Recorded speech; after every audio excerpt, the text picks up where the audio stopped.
साधू आणि एक मगर.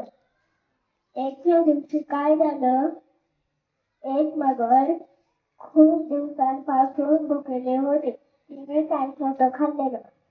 ती साधू बाबाला बोलली, साधू बाबा, मी लय दिवस झालं काय नाही खाल्लं, मला काहीतरी उपाय द्या.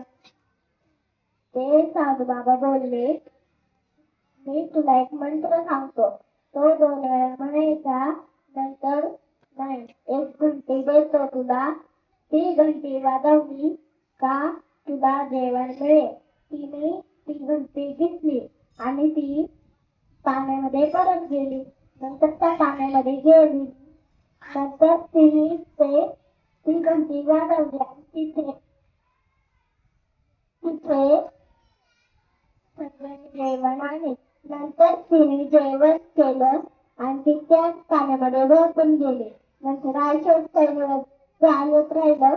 नंतर त्या साधू बाबाकडे गेली आणि ती म्हणली की, अहो साधू बाबा, ही घंटी लय दिवस चालली आणि बंद पडली. तो साधू बाबा बोलला, तू एवढं सगळं मागितलं त्यामुळे ती घंटी बंद पडली.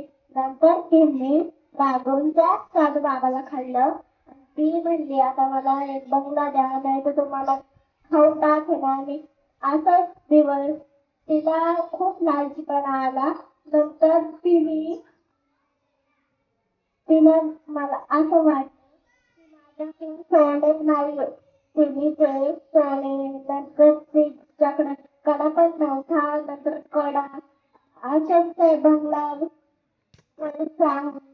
सांगत ती एका म्हणली की मला आता मेहल पाहिजे. तर साधू बाबा बोलला की आता तुला काहीच मिळणार नाही. गोष्टीचे तात्पर्य, कवाच लालचीपणा करायचा नाही, आपल्याशी असाच घडू शकतो.